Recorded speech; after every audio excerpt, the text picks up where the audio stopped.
Tile friends, and welcome back to another episode of the Tile Money Podcast. My name is Luke Jackson Miller, your host. It is my privilege to be the host of this podcast for the last 4 years, to be bringing business conversations, business-oriented conversations to tile contractors around the world. And what this is doing, what our mission is, and what our vision is with this podcast is to strengthen the entire tile industry one conversation at a time. And I believe wholeheartedly that to strengthen something, you must start with the people, the tile installers who are holding up the entire tile industry quite literally on their backs with their installation knowledge and the work that they do. Without us, without installers, we don't have an industry. We have a lot of products, a lot of fancy products that sit in a warehouse, and we need, if all the tile installers raptured up to heaven tomorrow, we would take a long time, 5-year apprenticeship to learn how to install tile. You're looking at 5 years of even worse tile installations by and large that are happening today. And so it is my privilege to be interviewing tile contractors every single week on Tuesdays. Today's interview is with Jasko. He is the owner of TopTileStone.com. Jasko is out of San Diego, California, and we got into a fantastic conversation. It's slightly longer than normal, as you might notice, but it is well worth it to stay to the end, because throughout this conversation, we talked about how he has built his business as an immigrant to this country from Bosnia by way of Germany. And we talked about his ability to develop this business over the years and really, have amazing clientele and have an amazing referral network. And we talked about how to value yourself a lot. We talked about how to put value on your work and what that means. We talked about this concept of that he brought up to me, that the United States has made business simple compared to Germany or other countries, and how we all can take advantage of the simplicity and really catapult ourselves into a business of our choice. And we need to learn how to value ourselves as well as organization. And we talked a lot about personal development in the second half of this podcast. I know you're going to enjoy it. Like all these Tuesday podcasts, this is sponsored by HappyTileGuy.com. HappyTileGuy.com is the #1 place. We are dedicated to building websites, not for the whole world, but for tile contractors, for you, the tile installer. We know your business. We know how to optimize the website to get found in the Google search algorithms. And we are assisting tile contractors to be up on the first page and be found and be seen by people searching for their services. So enjoy this interview with Jasko. Jasko, thank you so much for first of all, the gifts. You can't see your logo on this beautiful hat, and you sent me a Versace t-shirt, which we'll talk a little bit about your association with Versace later in the podcast. But thank you for taking the time today to come on this podcast and share your knowledge. Can you introduce yourself and the name of your business and where you're located? Yes, well, my name is Jasko. Our business is TopTileStone.com, and I'm from San Diego, California. Born and, raised in Bosnia, and grew up my teenage years in Germany, but okay. San Diego, that's where I'm at right now. Okay. So you were born in Bosnia and moved to Germany. And then at what age did you come to San Diego or America?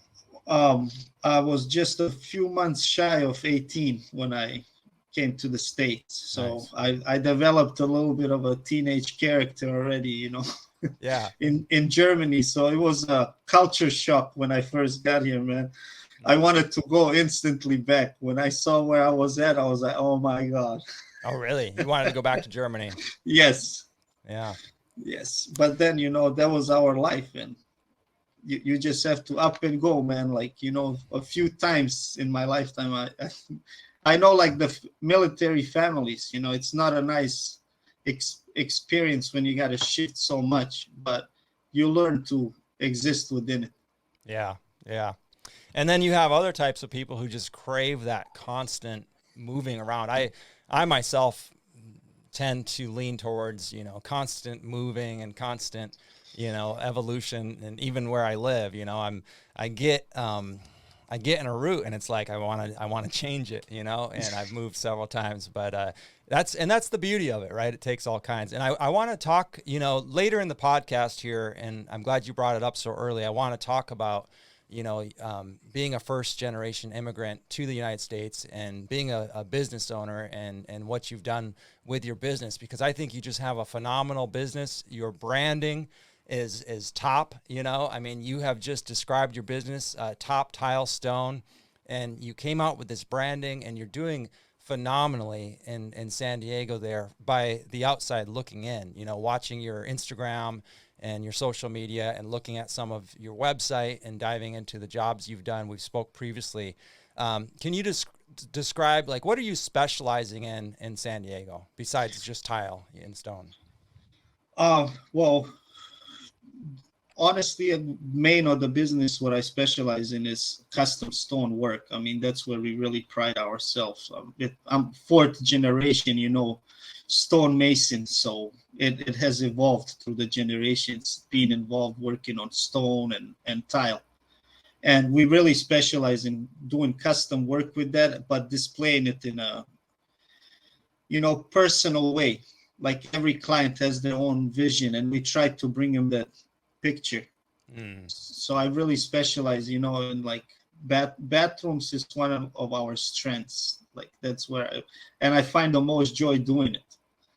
You know, it's a very beautiful canvas to work on because you can introduce so many different things. And I like to always complement the tile with everything else around it. So the tile is the showpiece, but everything else just visiting there. Yeah, it's this incredible thing that we do as tile installers with our finish work, you know, the beauty of everything, the thing that's seen, you know, and so often though it's rushed and it's you know, it's for certain contractors, certain builders, they want to, you know, expect it to be rushed and to be competitively priced and all this type of things, when it's really, in our opinion, and we're biased because we're tilers, but you know, being that it's the thing that you see and beyond the looks, you know, beyond a wall. I mean, there's a difference between a wall that's like an aesthetic wall and it looks really nice and a functioning shower, you know. These are all so important. The shower is, you know, a large footprint. It has a pretty large footprint in the bathroom itself, and it's such an important aspect of the bathroom, not only, you know, beyond the beauty of it, you know, the functionality of it. Is it going to work? Is it going to drain? Is it going to, you know, hold water? All these things that go into it. And so you've kind of, did I hear you right, that you've kind of taken the reins and offer bathroom remodeling for your clients? Yes, that's pretty much like honestly what the entire of it, because we try to like sub out those things. You know, we would have somebody come out and do the waterproofing and do this, and you know, like have like different electrical companies come in and like move stuff and all that, and it just became, you know, a much complicated job. And when you have so many people moving around in such a small space, that's what it is. So we wanted to bring it all in-house and have our own people that, you know, are our to-go people. So in a sense, we built like a formula to it, and we're able to deliver, you know, the remodel that they really want. So everything's done in-house. Nice. So You you know, control the outcome, and you can, you know, dictate, as somebody with your background knows, you know, you can dictate the way the tile is going to be prepared, you know, waterproofing, etc. And you can have a more reliable, consistent outcome because of it. I love this business model. It's probably my favorite business model for a tile installer that is working directly for homeowners or in the remodel industry. I encourage everybody to think about getting the general contractor's license. I mean, if you're installing tile and you're proficient, you know, and it's not that you have to learn every single trade. It's like Jasko said, you know, sub out the electrical work, the plumbing, whatever you're not comfortable with, sub everything out, you know, and control your own outcome. Even if you're still installing the tile, you know, you control the trades right up until that point, and then you can control the whole outcome so much better. I think that's really smart, Jasko. Thank you, Luke. Thank you. Yeah, man, it takes a while to learn, You really got to go through it, and you're going to get your bruises out there. But, there's a significant stretch between being a tile installer and being a craftsman of it. It goes much into it, like you were saying earlier. There's some people, they want to rush the job, but you also got to understand what the job is being done for. Let's say you're working with a new house developer. They're not really going to want all that custom stuff done. So you don't have to spend your time. You got to know what tools exist out there and which ways you can do, the cuts faster, cleaner, how to get things figured out where you don't have to spend so much time prepping, where you can work with already what you have done for you. So it's knowing the two differences of where your time is being spent. There's no way you ever can charge a general contractor that you're going to charge a homeowner, because they do a lot of the work themselves. So they don't really need many of your services. But they don't expect either to get this custom piece, but they want something that's presentable and it will stand the test of time. Yeah. I like that. Thank you for bringing this up. And it's a great point, because so many times we, at large, as tilers, we will maybe get offended. You could even hear it, and maybe I just said it a few minutes ago, they don't want to pay you what it's going to take, and they want to rush you.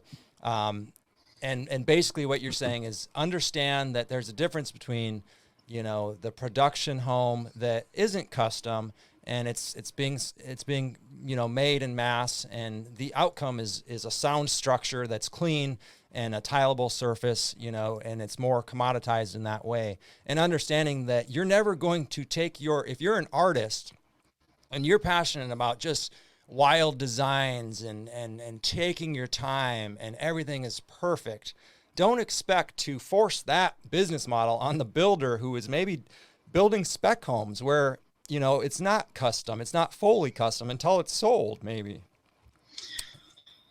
That's very true, man. See, I worked with a couple guys where they kind of understood the sense of how things work, even in a general contractor business, because a lot of people will think about you got to be the lowest bid. There's many times, man, where I'm the highest of the highest bid they've ever seen. Yeah. And they will choose to go with you because they know what they're getting out of it, and how important it is to get it done the first time. So don't be afraid, if you know what you're doing and what you can deliver, don't be afraid, to charge for your time. Because honestly, man, that's what people there's no way that I can talk to a customer about, who can do a bathroom for square foot price nowadays. Right. What I mean? You're talking about the bathroom. It's not just an installer going in there, everything ready for him, and he's just slapping it on. Yeah. As a business, you can't be selling like that. At least from my point of view, and how long I've been in it, what I've done, and I've tried many, man. I failed my way to the top. I like that. Well, let's dive into that a little bit. Let's talk about some of the struggles from being the first, maybe 2-3 years in business, and some of the different challenges you've had along the way. Do you mind sharing some of the story, the background? No, not at all, man. I mean, I got into the industry literally at about 14 years old as an apprentice with my dad. I would go out sometimes, help him out on jobs when we lived in Germany after he escaped the war. And I pretty much, would go out there with him and do these jobs, help him out, cleaning, grouting, getting the surfaces ready for him and things like that. So at 14, that's when I really got into it, more or less. And when we moved here to the States, we were trying to do a few different things. And when we saw, man, what you can do as your own business and how much simpler it was to establish a business structure out here, or to just be legal as a business. It's very simple in the United States. They made it very simple, man. Sure. So if you're willing to put in the time, do your research. That's how we just decided, let's start working for ourselves after working for a few different contractors. And like, you really need to know the value that you're bringing somewhere. If you know what your value is, then you start, in a sense, to put that packageable and sell it. That's what it is, holding few different jobs in the United States as a sales rep. I worked for Sears Home Improvement as a HVAC guy, selling HVACs. So I really put myself through different businesses, like working for electrical companies, working for warehouses, learning logistics. I went out and I got myself a certification in like logistic and transportation. Okay. So I wanted to learn about the business from every aspect, man. And when I say, failed my way to the top, I've done so many things wrong with the clients, with how you sell your jobs, man, how you sell yourself. Like you undervalue the work that you're doing, but that's not just because you undervalue. You're not aware what else, is involved in there that goes towards your time and how valuable your time is. So the hardest thing was to learn as like a business, how you're going to exist out there. Got it. I'm a big believer in this thought process of failing your way to the top, fail forward, so many of the greats, billionaires, the world's most prolific, successful entrepreneurs have, said and embodied this one simple idea: we must fail in order to grow. And I congratulate you for just saying that and just saying, transparently, yeah, we make mistakes. And, I've been the same way. I mean, I make more mistakes than I have to, and I have trouble learning my mistakes, oftentimes maybe 2 or 3 times before it's like, oh, okay, I learned it. I hopefully learned it this time. Tell me about this idea. You said something interesting that the United States has made being a business owner simple. Now, a lot of my audience is, Americans, and perhaps they don't understand what you mean. Can you compare a business in Bosnia or maybe Germany to the United States business entrepreneur? Okay, well, let's say ex-Yugoslavia, and which Bosnia used to be part of. That's before it broke down, and it kind of kept a lot of the mentality still the same. And in Germany, most of Europe actually. Let's say you wanted to operate a business and start a business out there. You can't just go somewhere and say like, oh, I want to be a tile setter. You can do that if you want to do side jobs for your entire life. But if you want to be like a professional tile setter, there's trade schools that you have to go to and pass, and you get the certifications. Then you have to find a job and work for a certain amount of years, have all the proof of all your income and show him that you actually gained the experience, and then you can apply for a license to be considered a business. And you got to have everything in cash, like the bonds and all that stuff. You can't just go out and buy like an insurance. Oh, yeah. So it's very, very expensive and very tough to get there. So a lot of people really don't even attempt. And that's why the United States is the land of opportunities. It has laws in place that allow you to do certain things. And if you understand how to operate within those laws, it's very simple out here. Where somebody can be literally today homeless and tomorrow a corporation owner. Right. Yeah, quite literally.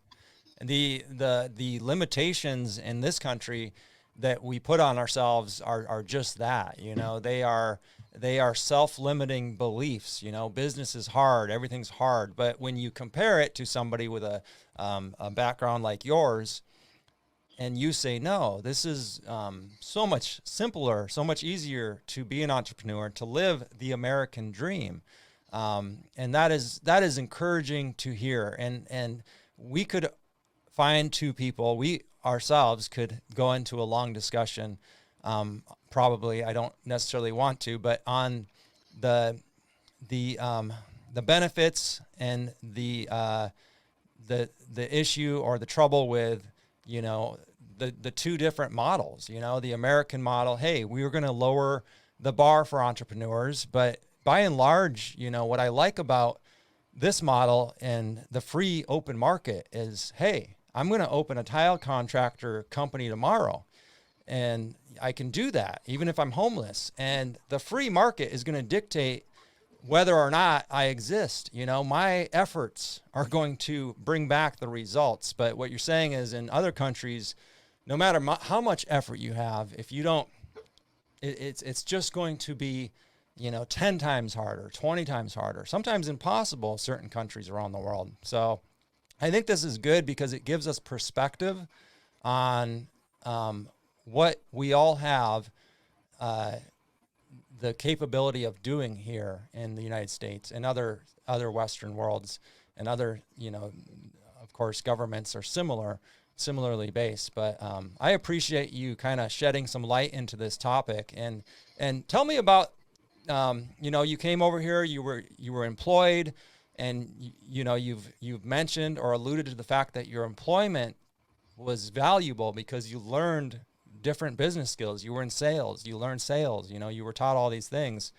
Tell me about the drive that you had to start a business, and kind of the drive that a lot of immigrants have to come over here, and they do really well. I mean, I am all for, immigration and people who come over here and work their ass off, and they build what they build, and they get what they get based on their effort. And, can we dive into this subject a little bit more? What is your thought on the immigrant business owner versus maybe the American business owner? And I don't know if I'm wording that correctly. No, thank you for that. No, I know what you're trying to imply, and I wouldn't like to say that anyone more or less has a harder, one has the simpler or one has the harder path. We might have few different, maybe injustice roadblocks in the way, but we're all fighting some kind of battle. That's definitely, it's just, to us the battle is much more real because what we physically saw and went through. Like when you have to escape your home, you can't explain that literally to someone unless they really been in a situation where, they just come and tell you like, hey, you have to leave right now. Like there's no, you want to or not, you have to. Yeah. When you create that mentality in your head, like, and you see that the real world out there exists like that, it's not just a movie, you gain a different perspective of reality and your time on this plane. Like your time becomes very real, and every second counts. So you're right. When you're failing to the top and like you do many times the same mistake over and over, it's because sometimes you probably don't want to let go of an idea that something has to be the way that you see it. Like it can't happen this way. Yeah. And you just don't want to let go of that. And once you learn that's not how life operates, it gives you a different perspective of the business aspect of, the value of you. And when you come out here and you start a business, someone that might have been born out here in the States and had a fairly great life, they don't see it in the same way. So they can be a little bit more lenient with their time, or their effort, or, because the reality hasn't struck you yet. And, it's great to say that there's few people, lucky people in life that never do. I mean, I'm happy for that. Yeah. But for a lot of us, we have to fight some kind of battle. I'm sure even for yourself to get to the business that you wanted to have, you had to go through quite a few steps. Even though you were born here, you still had to learn just like me. It's just the drive might be different. where someone else might take years to do something, we will do it in like weeks or months. Yeah, at least that's the way I look at it, man. It's like you really have to push on what you're doing. You have to. That's why they say have passion in the things that you do. Yeah. Because it gets tough. It gets tough. Like you literally come to a point where nobody wants anything to do with you anymore, man. And it's a tough spot to be in, but you can do it. If you believe in yourself and you know what you're going after, and you, like I said, you put your effort in this country, there's no way that you're not gonna get rewarded for it. Yeah. So it's a beautiful. I love how America is structured. It has his. Which plate doesn't have his troubles, man? You know, like everything is growing. Sure. It's an this whole community of America. It's an organism brewing, you know, in one pot together. You don't know what you're gonna cook out of it. But for some reason, in this country, no matter what kind of problems you have somewhere else in the world, as a people, you come to this country and we can all coexist and work with each other. It's the most beautiful place on the planet. I mean, it's just a blessing to have the opportunity to be here.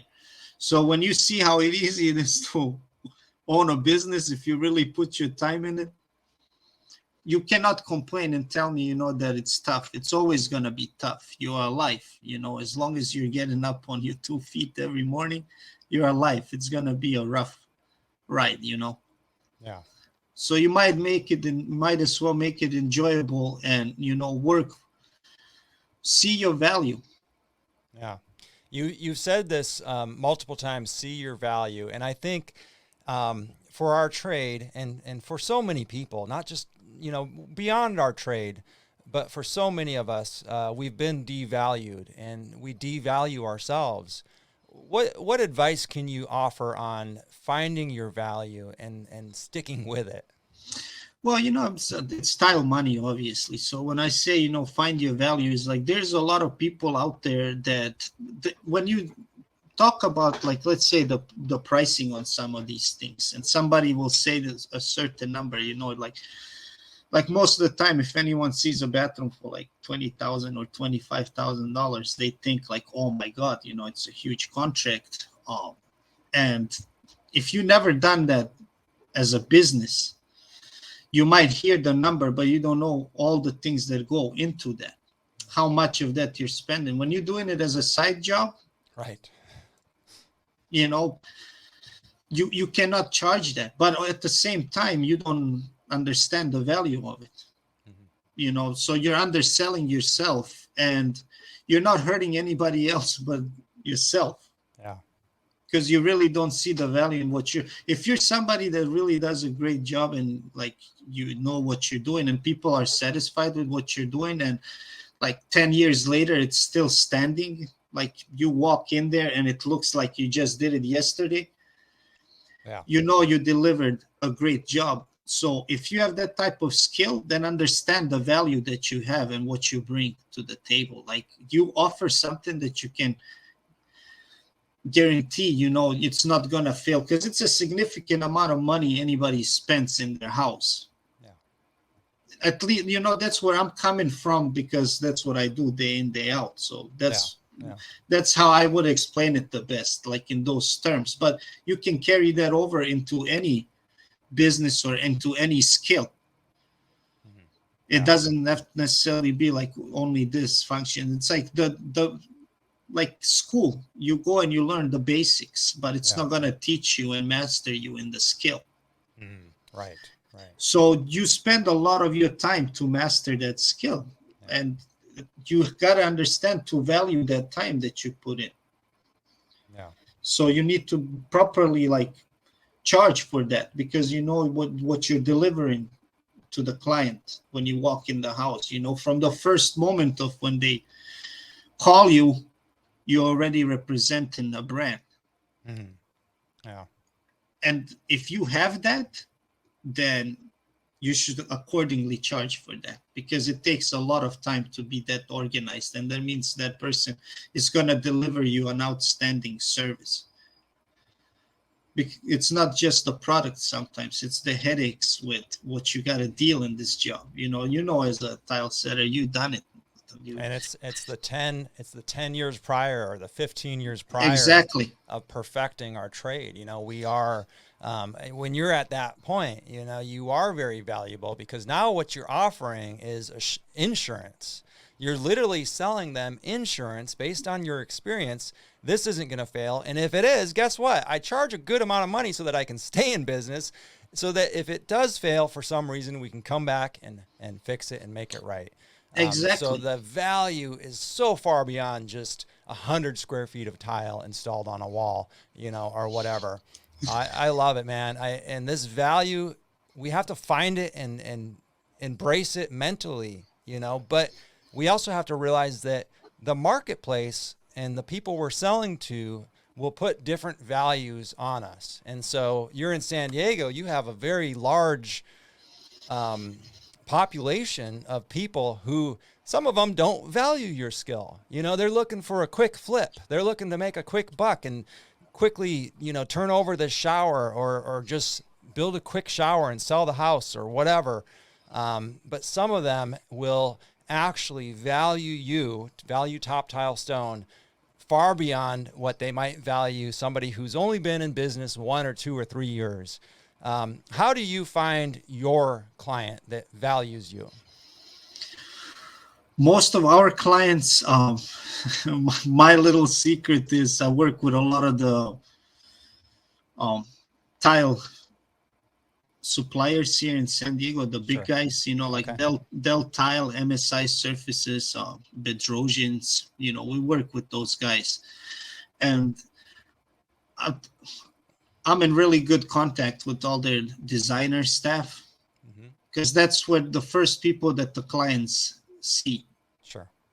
When they pick their tile and stuff like that. And a lot of them, they usually start looking at tile or those type of surfaces for the first thing when they want to do a remodel like that. So most of them won't even have a person to go to yet. Yeah. And those design centers, they work with different people, so they know what clientele would be a good fit for who. Yeah. So that's how we get some of those clients. Then we use Yelp. I'm getting familiar with Facebook and Instagram, how to market more on that. But most of the clientele that we find is pretty much through the local teams. Yeah. So the days that that's another thing that we forget when we do business. It's like you're doing a little bit of this advertisement here and there, and you're just starting out. So the days when you don't have a physical job, you sometimes be just sitting at home doing nothing, waiting for the job to start or for something new to come in. While in that time, you can spend that time to go out there and network and market. You're still on the clock. You're not off the clock, just because you're not physically on a job. That's hard to learn in the beginning of the business. It is very hard, and I don't mind sharing an experience from my first year at being a California contractor in Monterey Bay. And I went to one of the local tile supply showrooms, and I said, my name is Luke. I've been tiling. At that point, I would have been tiling around a decade. I kind of gave him my business card, introduced myself, and I said, so will you be in a position to refer me to the people who are buying your tile? And I'll never forget it. And I took offense by it. But as an older man, I realized there was an opportunity there, and I shouldn't have taken offense. He said, no, I won't refer you to my clients. But if you bring me clients and then they vouch for you, I will slowly start to refer you. And so you have to develop a relationship. There's a saying that goes like this: warm up your oven, preheat your oven before you stick the turkey in it. And that's the way it is with business relationships. You have to get to know each other. And it's something, that lesson took me a long time to understand, unfortunately. But you've developed these relationships with some of the larger suppliers in your area. You mentioned Bedrosians and Del Tile, and their employees, their designers, and you've developed relationships, no doubt, over years to the point where you're one of their top referrals, no doubt. Yeah, we've been like Del Tile. They are a big company, Del Tile. Sure. They're all over the United States, and Mohawk, the father company, they pretty much own the manufacturing industry. They monopolized on it. Sure. But we know when Del Tile, like, literally was just a little warehouse here in Chula Vista of San Diego. That's how long we've been with them over the years, over 2 decades working with them. So we really developed some great relationships, and you can see the strength of a company too, in a brand like that, where a lot of the team is still the same people. They just have grown them into different parts of their stores. But it's a strong company. It's a very good parent company. Mm-hmm. Yeah. So building relationships like that, the people been there, you pretty much, I guess, in a sense, a little bit lucky to have had that opportunity to grow with the industry. Yeah. You're lucky, but you're also working it. You're working that network. You are applying people skills, just personal development. Hey, what are you interested in? Or, how can I help you? I mean, no doubt over the years, you've assisted some of these people that refer you to work, whether that be a quick phone. A lot of times contractors or designers will have a question, maybe a technical question. I'm just spitballing here, but there are things we can do to fast track that referral system. And really that's what we want to, as business owners, one of the best ways to procure prospects and clients is through referrals. Referrals, hey, go to toptilestone.com because we have been working with him for 10 years and he's never disappointed any of our clients.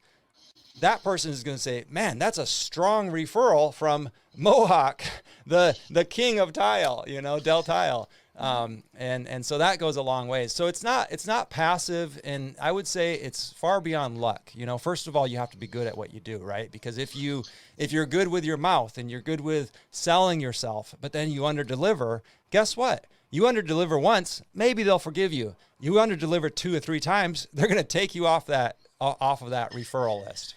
Yeah, you can come on it and fall off it very quick, man. I mean, it's like anything. Mm-hmm. A lot of these people, the better they can do their job, the better it is for you. So if every party, every piece of that unity has to work, it's going to be off the basis that everyone can trust, that everyone's going to deliver what they say they're going to. Mm-hmm.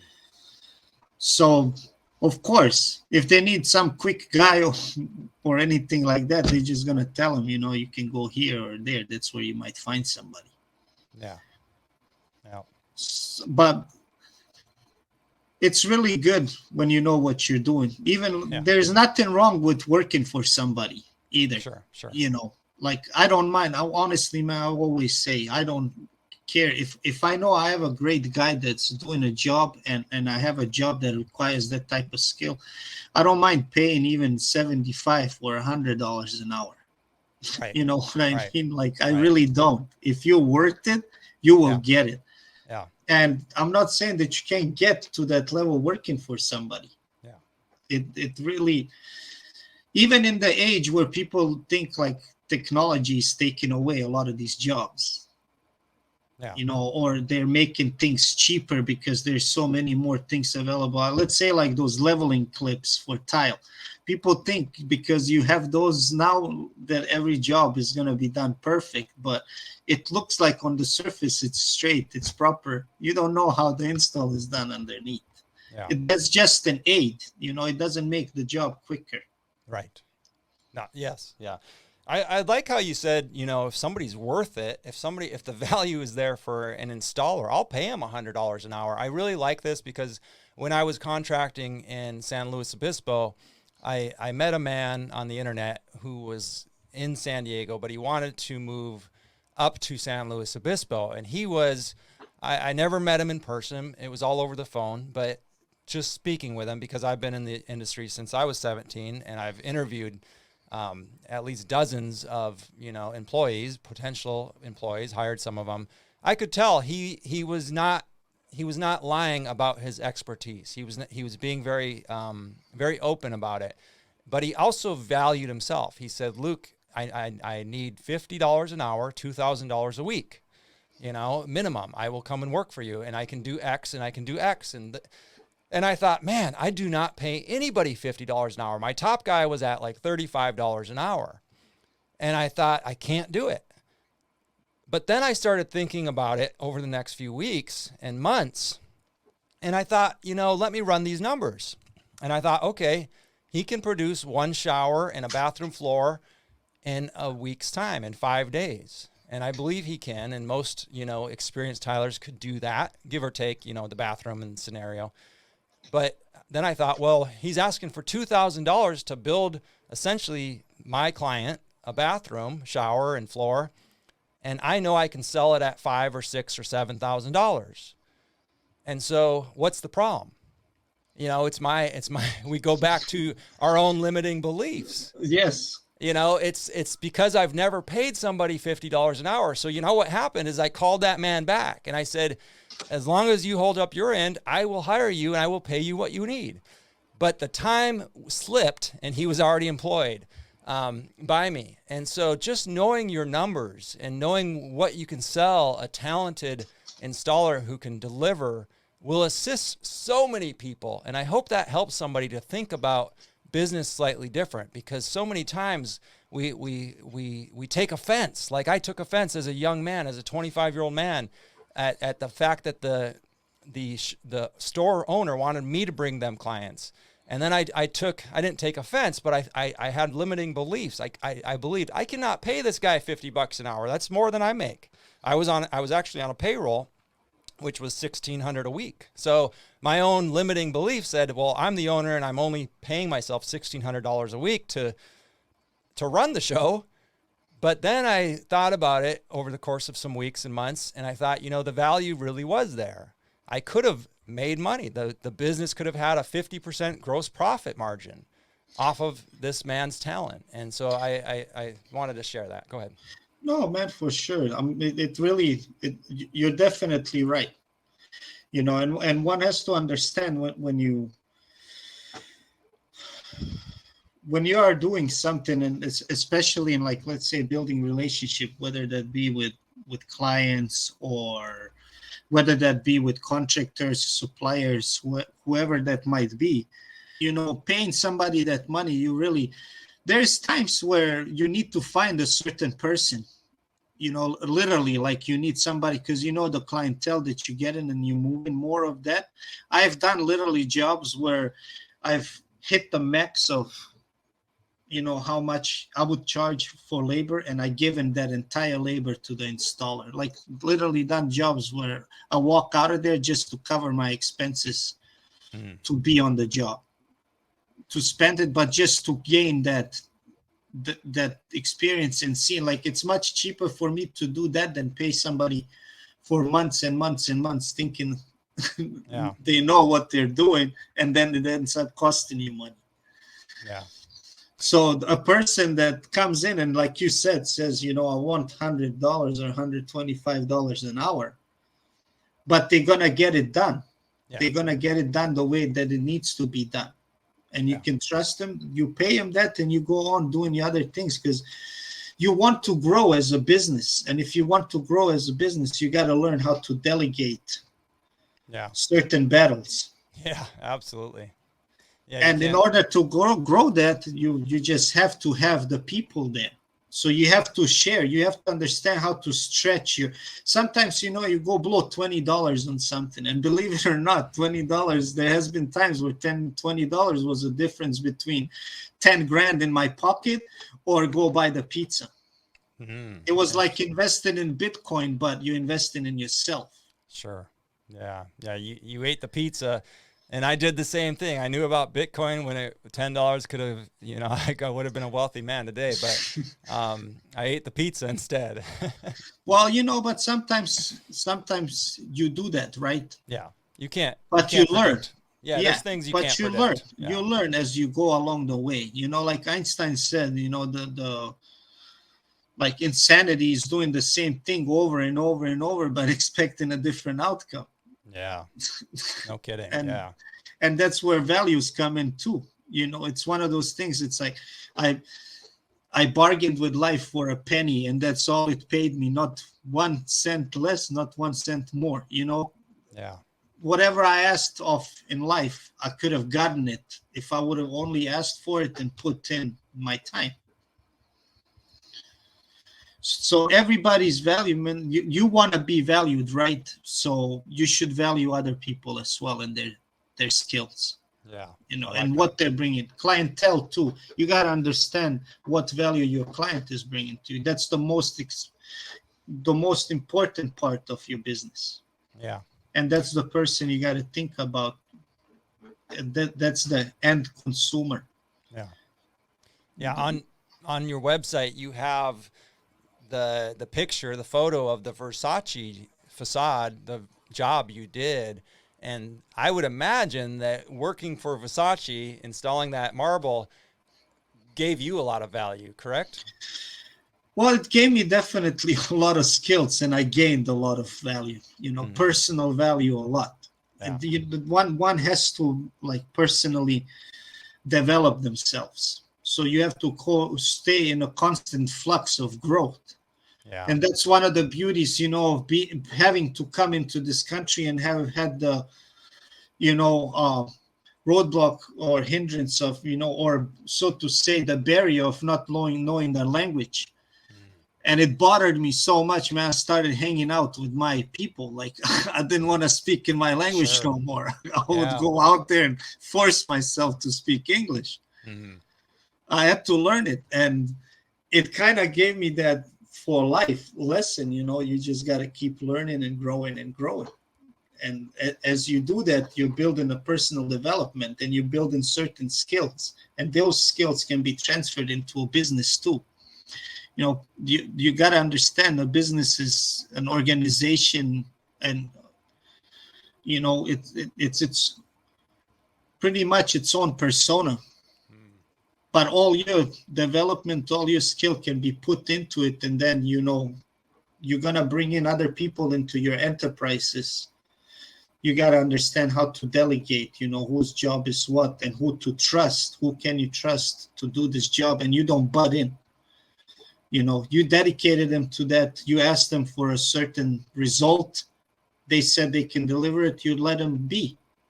You give them their space, let them show you that they can do it. Yeah. Yeah. I really appreciate you talking about personal development and these kind of topics. Where do you or what do you do? Do you have a routine, reading or other routine for your own personal development? I read a lot. I mean, I'm not gonna say that I sit down there and I read book after book after book, but I constantly read things. I read researches. I read things that have nothing to do with business or tile or anything, and I've learned how to incorporate some of that stuff, like a lot of robotics. I'm a nut for mechanics and robotics. Like, I love that stuff, and Okay.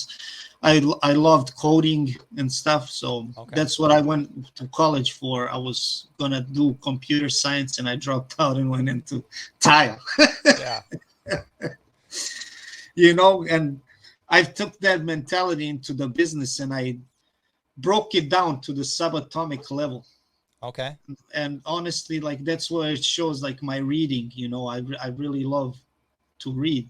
I go deep into things. Mm-hmm. And that's where the personal development, I'm interested in a lot of things, but I try to unite them and make sense of them.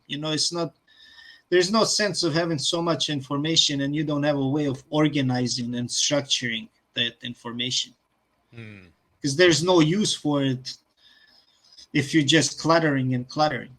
So you have to know which way you're gathering your things. So some person can sit down and read it. And what I'm trying to talk about personal development in a sense is you don't have to follow the norm where somebody says, oh, read this book, sit down and read this book.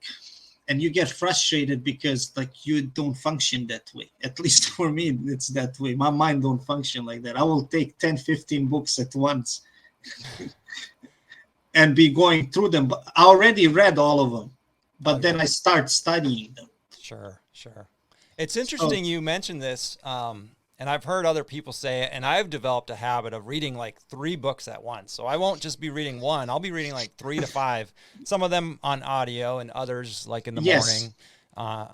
And, you know, I question my sanity, or I question whether that was a good way to learn. But like you said, everybody's different, right? And what works for somebody. How do you stay organized? Can you give us any tips, or me any tips to staying organized?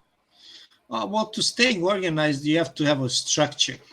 Okay. You know, at least for me, you know, I'm a person that my mind's all over the place. So you build like this formula and you stick to it and you follow it. So being organized in a sense, let's say from the first time a client calls you, you know what you're going to deliver on the phone.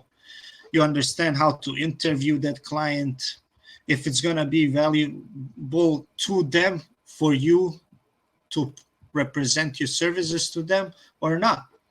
Because sometimes you're not a good fit, and sometimes, you know, the client just doesn't fit what you're doing. So you have to start from that point on, and then you organize from there. Do I go out there and look at the job? Do I, from that point on, you know, if you got the bid, where do you go next? You create this formula, and like that same formula is applied through everything in your day. You have a certain structure of how you do things. So that's staying organized and knowing, in another sense of like, let's say in being organized, growing as a business, you know, being a tile person and then transferring into starting a corporation and having a business, you know, there's a structure in there too that has to be organized. So it goes also in the effect, you need certain people like lawyers and CPAs and, you know, all these things that are needed for the business so you can stay in business properly. So that's like an organized structure in a way. I'm hoping I'm not like going off band. No, that makes a lot of sense. You know, develop systems and processes and then stick to them, you know, and from that very first phone call, you should have a system to ask certain questions to get certain answers. You know, it's not, you know, the questions we ask our prospective clients are so important. We have, I cannot stress this enough. The questions we ask ourselves, the questions we ask our mates, you know, our clients, our friends, you know, the questions we ask, the large questions, you know, framing them in such a way to understand the dynamic of the relationship from the client to us. And like you said, this isn't a good fit. And if it's not a good fit, I'd rather find out on a free, quick 15 to 30 minute phone call, other than, you know, 3 weeks later, we're finding out, hey, they're never going to pay us. Yeah, you have to have a certain way, really, like, you know, in a sense, let's say, like talking about structuring a business and being organized and things. It's like, let's say if you know that you have a certain way of legal rights, how you can ask for funds or, you know, to get paid and all these things along the way. That's how certain systems work. The banking system is set to a certain way. Like you have to have this much on hand to be able to give this much. Mm-hmm. So you have to understand your business in this sense too. Like I have this much available. This is what I can deliver.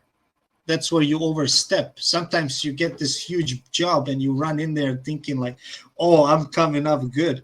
But you never done that job before. You have no idea what you're doing. Like there's so many things moving in that.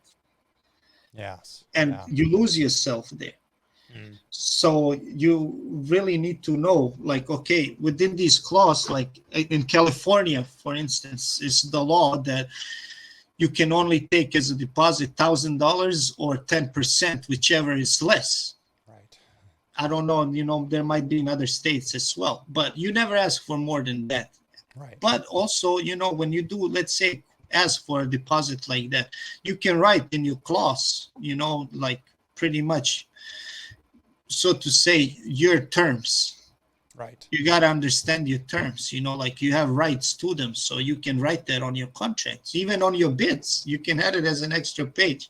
It doesn't have to be a contract, but you're making them aware of it, and they have to sign it at the end that they agree to that.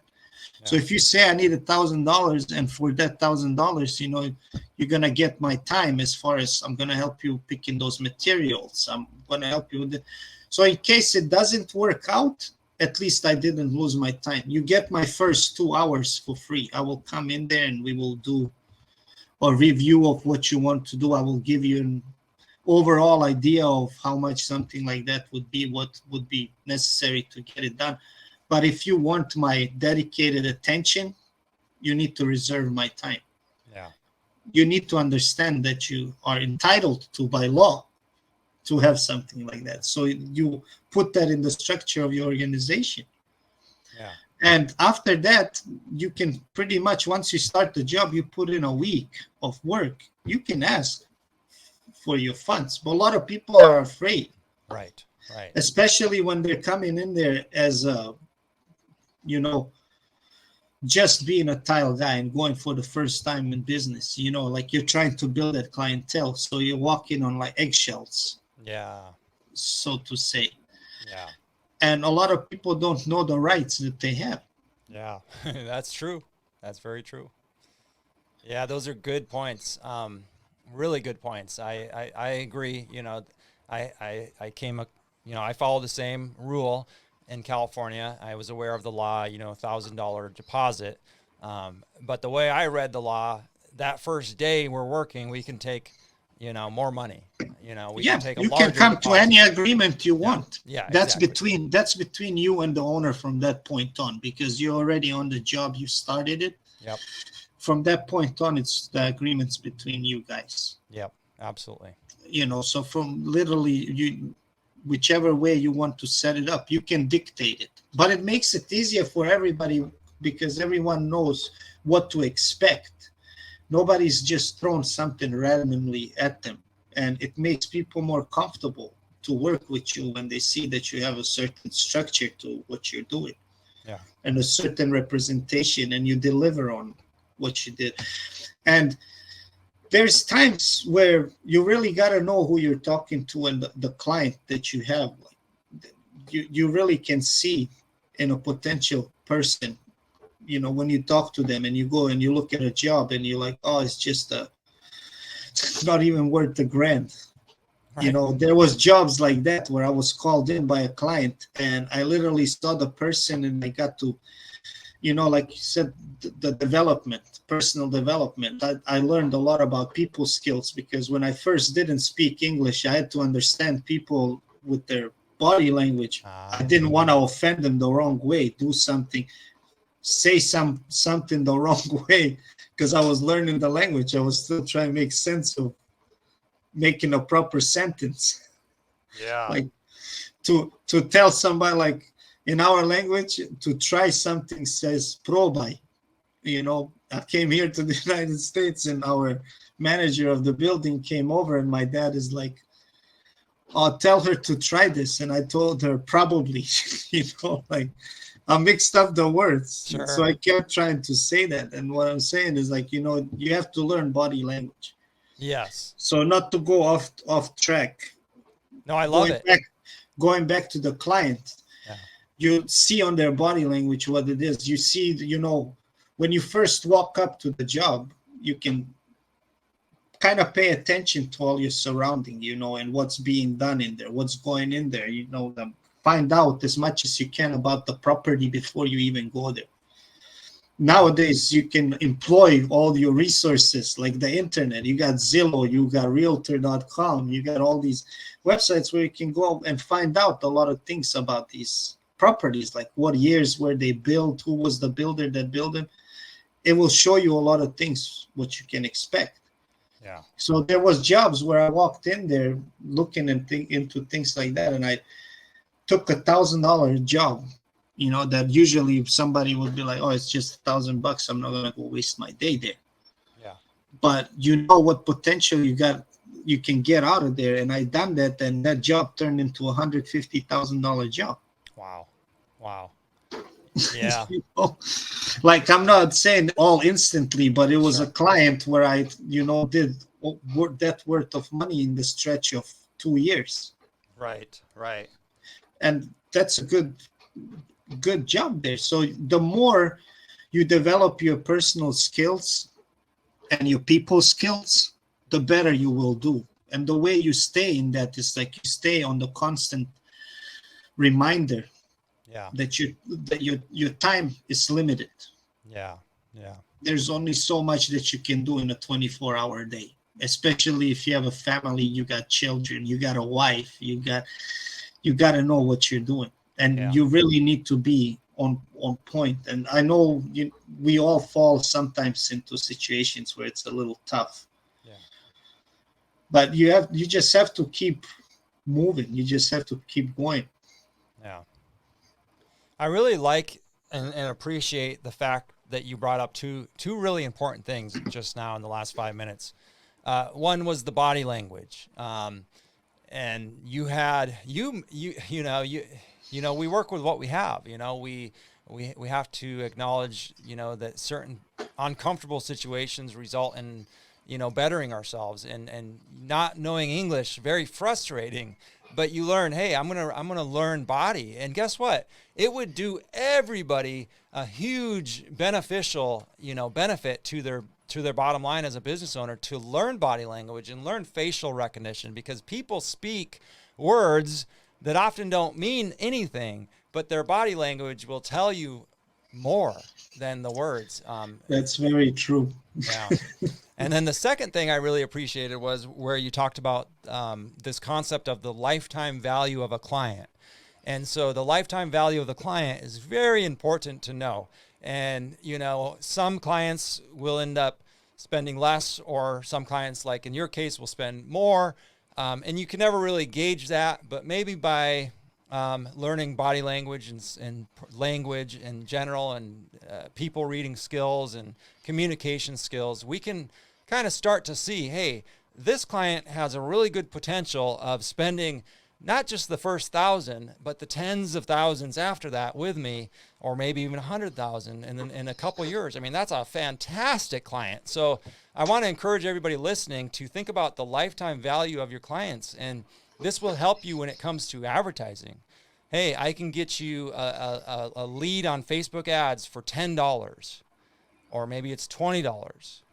Well, do you know? But we have to spend 2,000, and you will get 10 good leads that will end up spending 200,000. So you spent the initial money, but you quantified it and qualified it with the lifetime value of those handful of clients.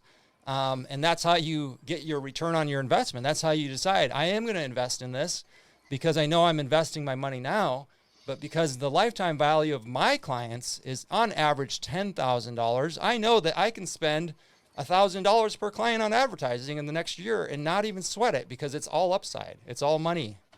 Yes. Yeah. Yes, definitely. And there's different ways of doing that advertisement. Like I was saying, sometimes you just send your people there and cover the cost of that, and that might be your client. It can be a risky strategy of doing business, but you employ different applications. We live, thankfully, in a digital age where there's many other things that can aid you. Yeah. So something like that, in case if it is a hit and miss, you can recoup it. Yeah. You can't just throw all your eggs in one basket. Right. You have to, I mean, just the resources that we have today, it's incredible. Like somebody starting to, let me ask you, Luke, when you first started in the tile industry, 17 years old, right? Were there any of these resources where you could have gone outside, say, I'm gonna go use the restroom real quick, never been familiar with that product before, but I'm gonna go use the restroom real quick, run out there, grab my phone, look at YouTube, be like, oh, okay, that's what it is, Right. and go back in. You and I couldn't do that. Right. Right. So the resources you have is limitless. Somebody starting out today can probably pick up and do things in a year that took you and I 5 to 7 or maybe even 10 years. They literally Yes. can pull it off in a year Yeah. if they know how to use the resources available to them.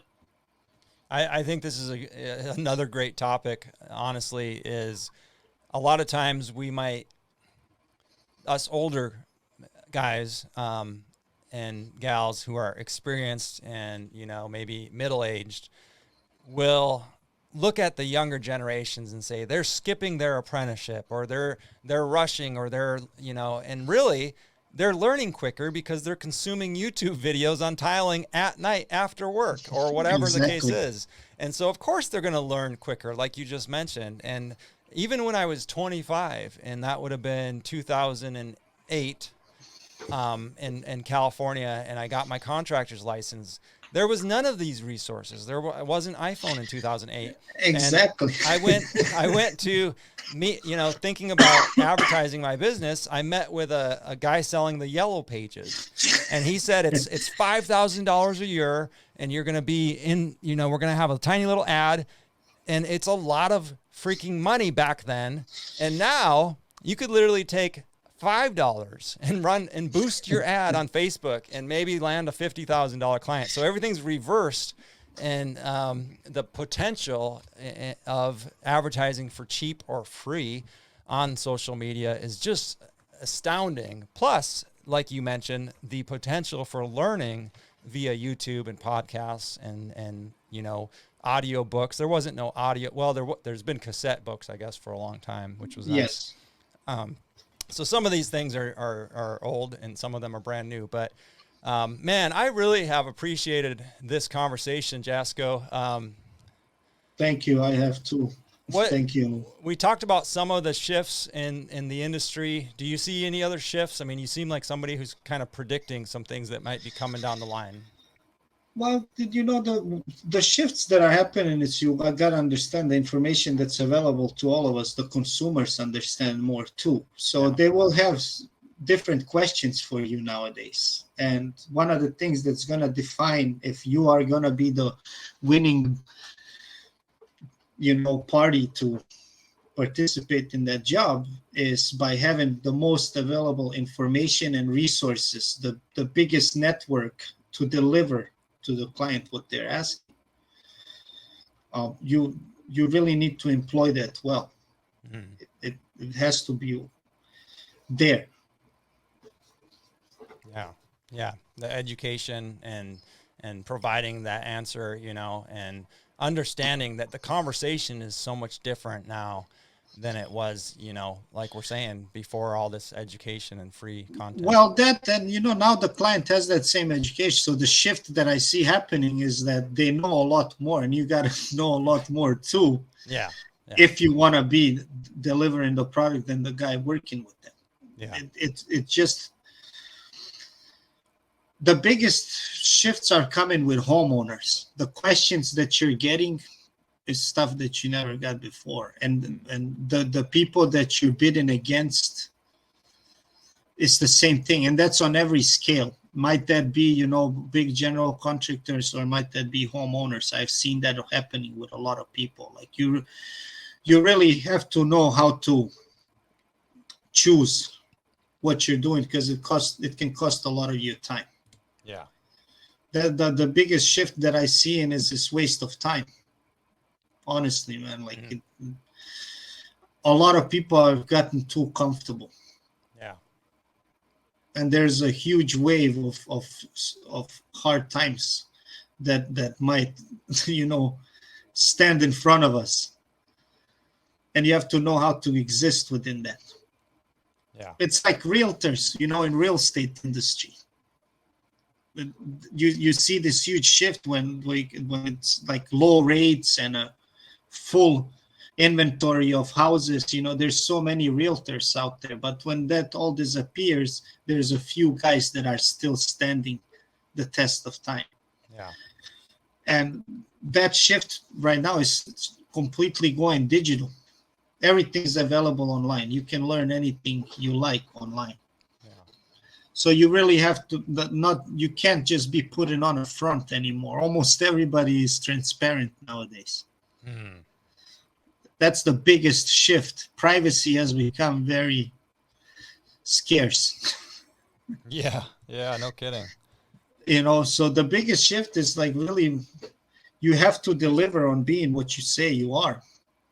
And it has never been a better time to do that. Honestly, I mean, like nowadays, great people with great services. I've looked at people on Instagram and hired guys off of Instagram, literally like called them up and was I seen your work. I want to see if I can come out and look at a few of those things that you've done, and was able to, saw it. I was like, all right, I got this for you. Can you get it done? Yeah. So it's crazy what's available to us. Like that's the biggest shift that I've seen from before. You do how hard it was to actually go out and find somebody or get in contact with somebody. You have a vast amount of resources available. Yeah. Yeah. It's so true. I like this thought on the resources, no doubt, but I also like this thought on transparency. It's something that I've been studying lately. And the good news is that we should be transparent and ethical. But it's like you said, we're forced to be now almost in a way, but this will force us to build better businesses. This will force us to be accountable. Transparency is a way to be held accountable to your actions and what you say you can do and what you are going to do, which is a good thing overall, because I do believe in the open and free market, which has resulted in a lot of people that maybe shouldn't be in business. A lot of people saying they can install tile, but they really can't. A lot of people maybe, getting the license because, as you say, even in California, it's not that complicated, and then going out into the field and under delivering. So this transparency exposes them, and it also brings more value in the long run to people like yourself. Yes, Yeah. For sure. And everyone around, everyone's much happier if you know who you're working with and what you're actually going to get out of it. When you go just running and jumping into things, even as a contract, I'm not just saying, people like you run in there and jump into a job, or you take something on and you don't think about the entire thing, how it's going to be going, or who you're working with, or any of that. It's tough, like building the relationships. Yeah. So that transparency part, it's like, what this person can deliver. Yeah, absolutely. Where do you, I got two more questions for you. Where are you planning to take your business in 10 years time? And then what would be your advice for people just starting out in 2023? Where do I see my business? I've been really following the digital movement quite a bit, and I've honestly have worked for a bit of time where you want to be like a globally known enterprise on the internet. That's what I'm really working towards. I want to employ the knowledge of what I've known from what's available digitally out there, and how you can take, like, any mom and pop shop nowadays can become a global enterprise. Go get a website and you have the entire world as your audience. So I really want to see ourselves in 10 years being up on top, in the e-commerce. That's where I really want to take the business to. Okay. Nice. And how will you go about doing that? Or do you mind sharing? You don't have to share if you. No, I mean, like, I don't mind at all. It's, again, I keep sound like I'm repeating myself, but honestly, it's the resourcefulness of everything, the available platforms that you have that you can work with, with the drop shipping and this and that. A lot of individuals will forget, just because somebody else is selling the same product as you, a lot of people will shy away from it. Be like, oh, there's already somebody selling this product, but Yeah. they might not be selling it or marketing it in the way that you will do it. True. Sometimes, how often have you gone out when you go out to the stores and you purchase something just because of how the packaging looks? Sure. Yeah. You Or know? or the reverse. The reverse is interesting because you might choose not to purchase something because of the lack of the packaging. You know, Exactly. I go to like this, we call it the Red Barn here in town. It's kind of like it's like a group of small vendors who are selling toys or clothes or whatever. And you can tell the ones with the less, packaging they have, and it's just the raw toy. There's no package. It kind of devalues that toy. And I hate even thinking like that, but that is reality. That is the way we perceive things, is a lot of it's based on the packaging, the marketing, so I appreciate you sharing that thought there, and your dream and your vision with us. Yeah, no, for sure, man. I mean, like, well, being on that census, that's where you can one, like, I believe Tile Freak.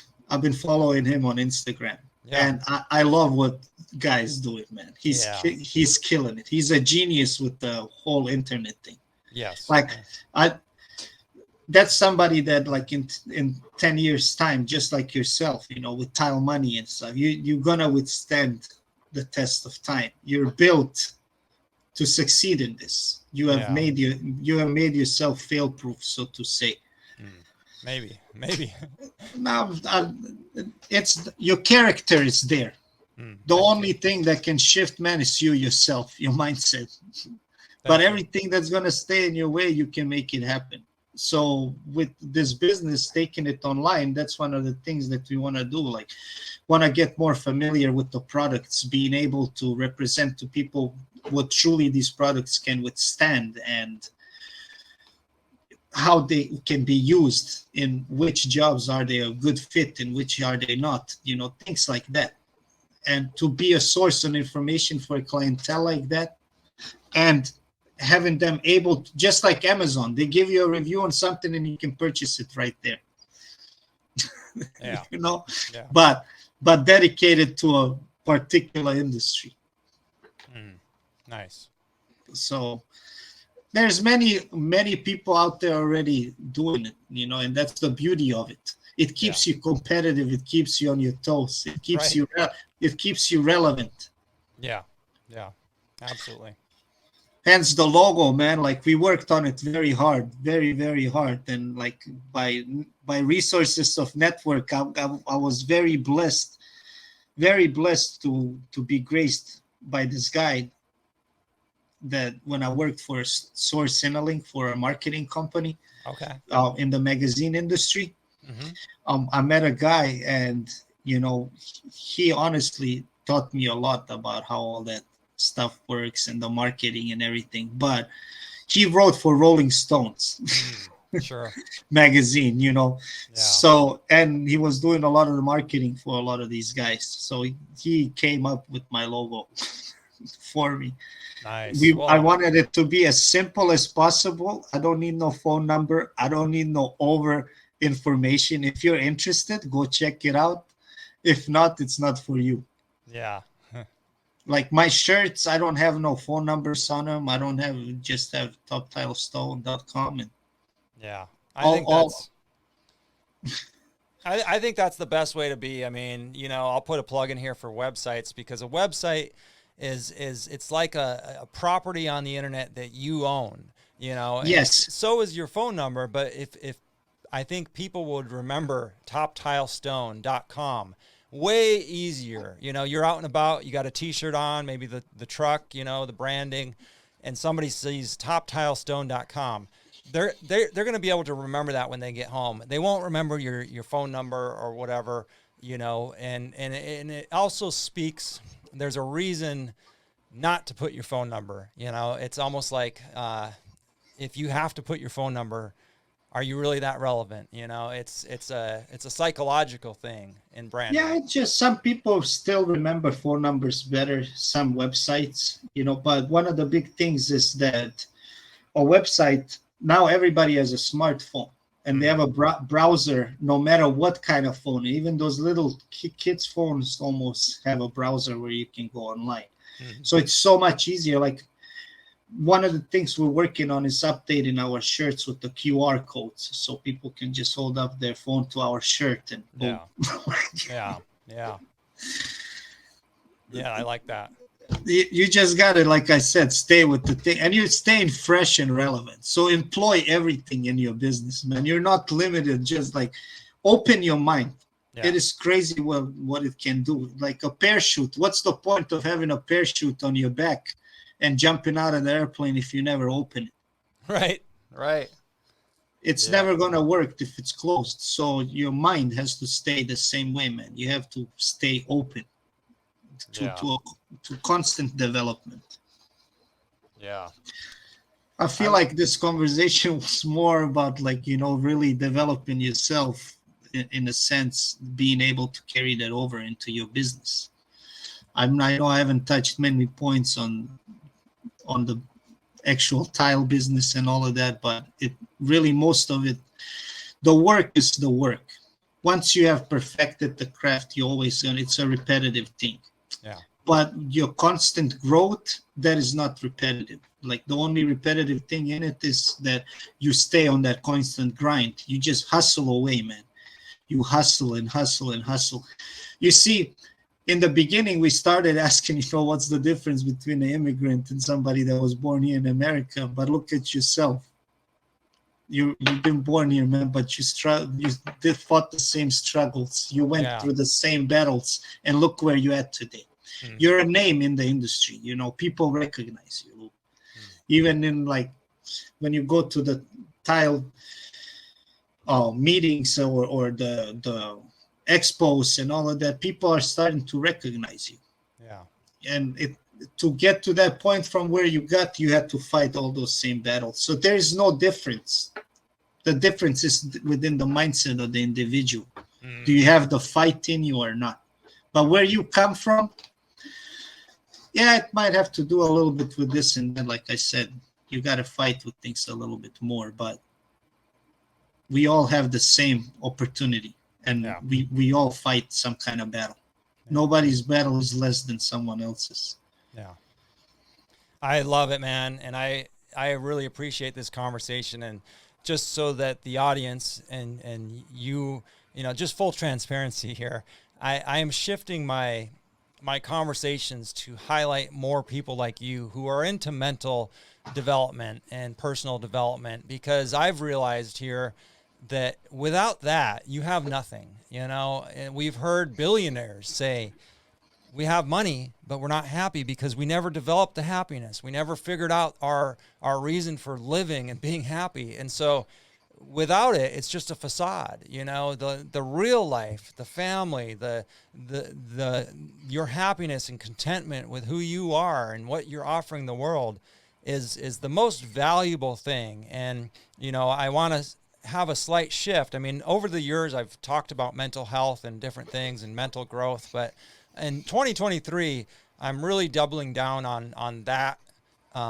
that part of my conversation, that part of what I can add, because I think it is the most valuable thing I can offer my audience, is to continue to encourage them to, like you said perfectly, think differently, open your mind to new concepts. And, some of my stuff is a little bit jarring or shock and awe, as they say, but it's done by design. I want you to think differently. I want you to start thinking differently. That's why I've had people from other industries on this podcast. That's why I've, said certain things that are maybe controversial, but my point is, think about it. You don't have to agree with me, but I want you to think, and developing this ability to think through problems and look at the world differently is what will take your business from where you are today to where you want to go. So I've valued this conversation. I know my audience is going to benefit from it.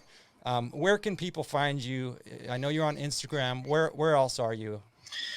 Well, Pretty much right now, just on Instagram. That's what Okay. I'm mostly using. We have a Facebook site too, but I haven't really been working Okay. on it. But Instagram at Top Tile Stone, and then toptilestone.com. If anybody would like to contact us with an email, or you can DM. I love to communicate with people, man. Even, another thing going, like you were saying, what would be what would be great for somebody starting in 2023 is that you can literally, if you have a question or need to talk to a professional, you can go on Instagram and DM somebody, shoot them a picture. Some people might not answer you back. That's all right. Everybody's time is different. But if you do it to enough people, Yeah. I mean, what I did 1 year, I had a really, really, really slow year. Like, it wouldn't just move.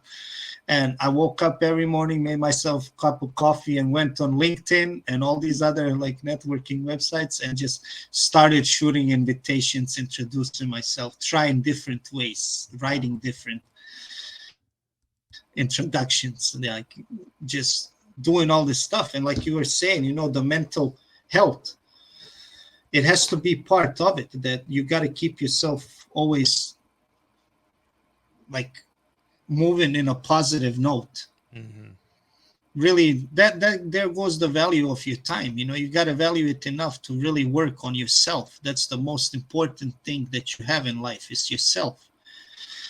If you're not here, Yeah. or and like seeing you where you've gotten from where you started, and like you mentioned, you brought other people from different industries. That's what I love about your podcast, is the introduction of different mindsets, Mm-hmm. and how different businesses operate, and how even the business, the person that has probably the most successful business that has been on your podcast has learned from people that barely just got into the industry. That's what the beauty is of your podcast. Yeah. Thank you. I appreciate that. Well, with that note, I'm going to let you go. We went a little long, but I value your time and really valued this conversation. And anytime you want to come back on for round 2, you are welcome to come back on, Jasko. Just feel free to reach out on Instagram, and I look forward to continuing to see your progress. I would love to, man. I appreciate it. Thank you so much, Luke. You're Appreciate welcome. your time. You're welcome. Have a great day. Thank you, man. You too. All right, Tile friends, I hope you enjoyed that interview as much as I sincerely enjoyed having it with Jasko. It was a privilege to get to know him on a deeper level. We've been talking via Instagram for a couple years now, really back and forth here and there, but to have a full hour, nearly a 90-minute conversation with him, man, what a powerful conversation it was. And I not just saying that, I truly mean that. Thank you, Jasko, for coming on and sharing your knowledge and being vulnerable and sharing your wisdom and encouraging everybody to build a sustainable, profitable business and to value themselves and to work on personal development. Very, very important topics.